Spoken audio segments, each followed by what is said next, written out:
ಓಂ ಶ್ರೀ ಗುರು ಬಸವಲಿಂಗಾಯ ನಮಃ. ಪೂಜ್ಯರಿಗೂ ಎಲ್ಲರಿಗೂ ಶರಣಾರ್ಥಿಗಳು. ಇದು ಗೀತೆ ಅಲ್ಲ, ಹಾಗನಾಳ ಕನ್ನಯ್ಯನವರ ಒಂದು ವಚನದ ಮಹತ್ವವನ್ನು ಕುರಿತು ಹೇಳಿದ್ದಾರೆ. ಎಲ್ಲರೂ ಅಷ್ಟು ಕೇಳಬೇಕು. ಕೇಳಿರಿ ಕೇಳಿರಿ ಶಿವವಚನ, ಕೇಳಿರಿ ಕೇಳಿರಿ ಗುರುವಚನ, ಕೇಳಿರಿ ಕೇಳಿರಿ ಶಿವವಚನ, ಕೇಳಿರಿ ಕೇಳಿರಿ ಗುರುವಚನ. ಪುರಾತನ ವಚನಾನುಭವವ ಕೇಳಿ ಬದುಕಿರಯ್ಯ.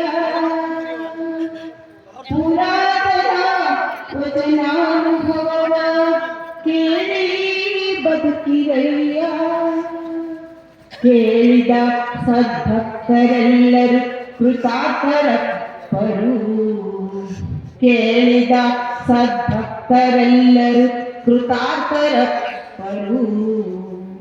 ತನು ಕರಗಿ ಮನ ಕರಗಿ ಭಾವ ಬೆಚ್ಚದೋ, ತನು ಕರಗಿ ಮನ ಕರಗಿ ಭಾವ ಬೆಚ್ಚದೋ. ಅಹಂಕಾರ ಒಳಿದು ಶರಣರ ಅನುಭಾವವ ಕೇಳಿದರೆ, ಅಹಂಕಾರ ಒಳಿದು ಶರಣರ ಅನುಭಾವವ ಕೇಳಿದರೆ. ಅದೇ ಮುಕ್ತಿ ನೋಡಿರಿ, ಅದೇ ಮುಕ್ತಿ ನೋಡಿರಿ, ಅದೇ ಮುಕ್ತಿ ನೋಡಿರಿ, ಅದೇ ಮುಕ್ತಿ ನೋಡಿರಿ. ಇಂತಲ್ಲದೆ ಮನೋವ್ಯಾಕುಲನಾಗಿ, ಇಂತಲ್ಲದೆ ಮನೋವ್ಯಾಕುಲನಾಗಿ ಕಣ್ಣು ಮುಟ್ಟಿ ಕೇಳಿದೊಡೆ. ಉಪದೇಶವೆಂತು ಸಲಹುದಯ್ಯ, ಎಂತಳ ಒಡುವುದಯ್ಯ. ಉಪದೇಶವೆಂತು ಸಲಹುದಯ್ಯ, ಎಂತಳ ಒಡುವುದಯ್ಯ. ಮಹಾಲಿಂಗ ಕಲ್ಲೇಶ್ವರ, ಮಹಾಲಿಂಗ ಕಲ್ಲೇಶ್ವರ.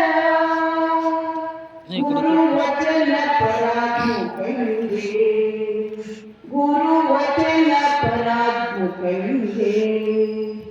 ಎಂದೆಂದು ಭವಹಿಂಗದು ನೋಡ, ಎಂದೆಂದು ಭವಹಿಂಗದು ನೋಡ, ಎಂದೆಂದು ಭವಹಿಂಗದು ನೋಡ. ಎಲ್ಲರಿಗೂ ಶರಣಾರ್ಥಿಗಳು. ಪೂಜನೀಯ ಸದನಾಥಯವರಿಗೆ ತುಂಬ ಹೃದಯದ ಧನ್ಯವಾದಗಳು. ಇದೀಗ ಪೂಜನೀಯ ಹಾಲಮ್ಮ ತಾಯಿಯವರಿಗೆ ಒಂದು ವಚನ.